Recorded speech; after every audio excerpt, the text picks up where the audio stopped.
Hello, ladies and gentlemen. I'm Valeria, and this is the Off-Road Range. Today, we will conduct a more detailed inspection of my land.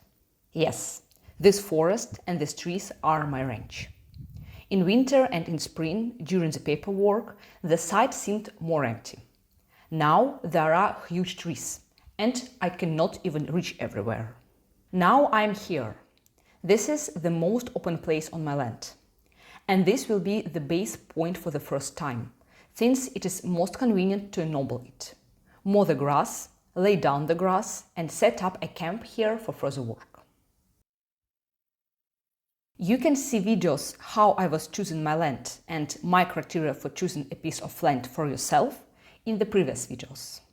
I will leave links in the top right corner.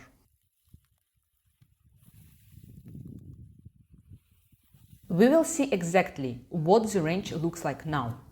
We will understand what exactly is located and grows on my land. We will determine the approximate scope and list of works, because these are the first stages to prepare for construction, to create the future of the off-road range. During the spring, many trees appeared, and many were not visible during the inspection in winter, since they were tiny. Due to the fact that no one lived here for several years or even decades, the upper fertile layer of the earth has formed, and everything is growing very quickly. There are thousands and thousands of little trees here. Almost all of them are fruit and berry trees and shrubs. Many of them are thorny. Some are poisonous. Many of them will have to be cut down and uprooted.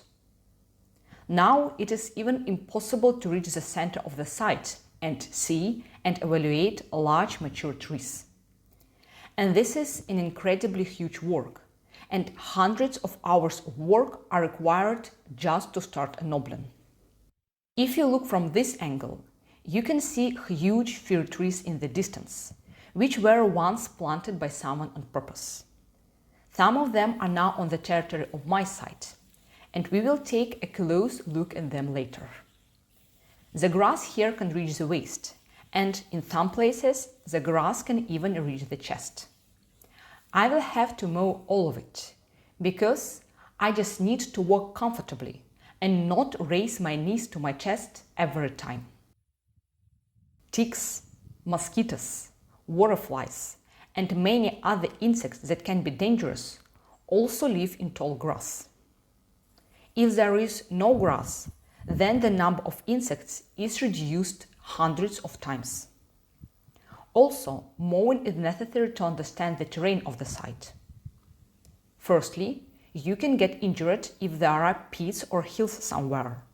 And secondly, this is necessary for construction, since it is necessary to determine the height difference in order to plan the construction on the range as accurately as possible.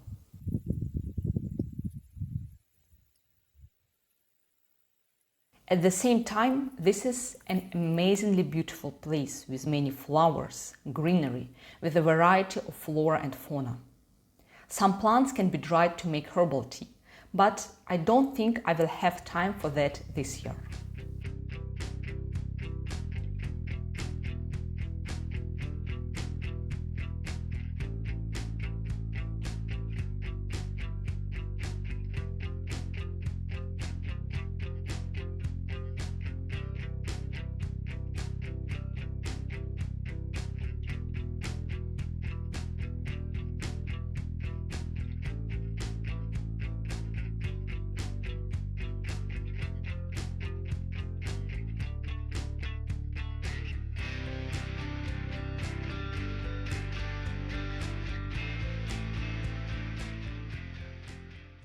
Here are spruces that grow in the corner of the site.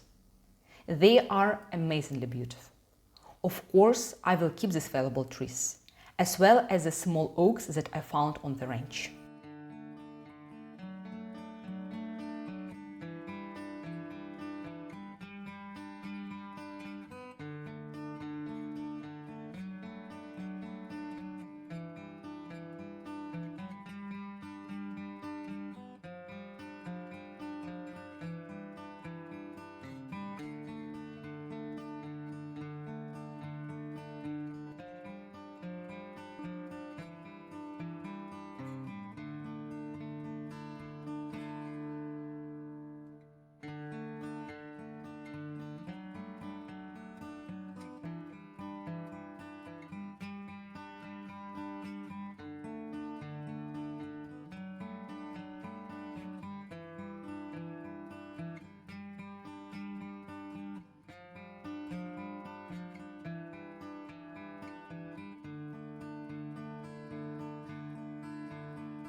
If you go around the site from the other side, then there is tall grass and beautiful plants and hundreds of trees as well.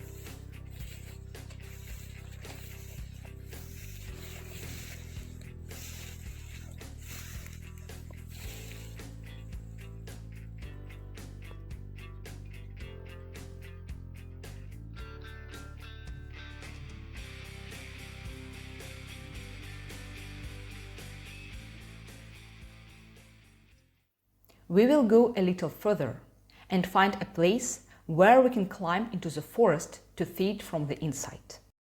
In such greenery, you should be in tourist or expeditionary clothes, fully covered from mosquitoes and ticks.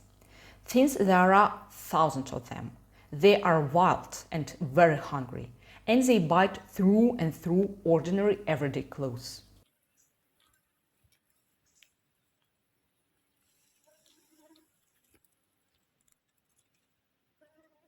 On this side of the site, there is more diverse greenery. The garden has already ended here, and the plants grow more chaotically.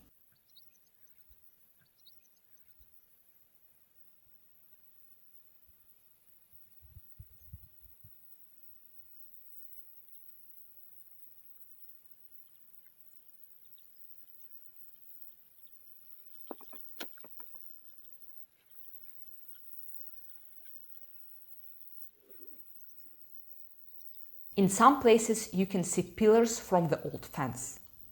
Some of them seem to be wood and some concrete. It will be difficult to get them out of ground.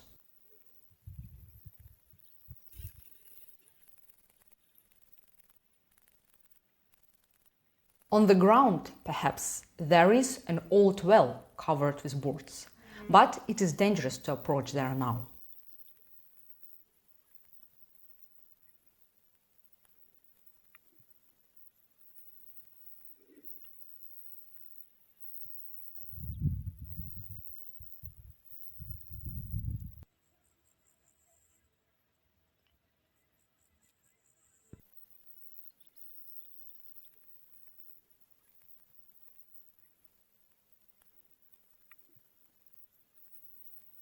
I think we need to go deeper into the forest to observe the situation more carefully.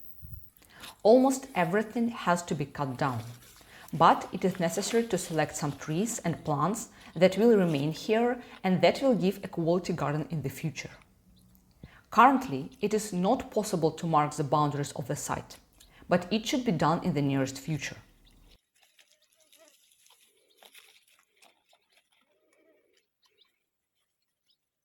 This is how I look when I enter the forest. It is plus 30 degrees Celsius outside, and of course it is hot. But I have to close every piece of my skin. These clothes are military coloring, but they have a different meaning. I need thick clothes that will not tear on branches, that will protect from the sun, moisture and insect bites.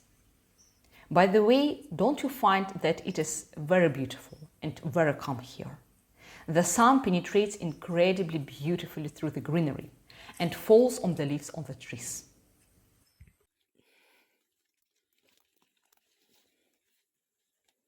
At the same time, there is a huge amount of work to be done. It's even hard to get through here, so my shoes protect my ankles from injury, and my gloves are thick and do not tear.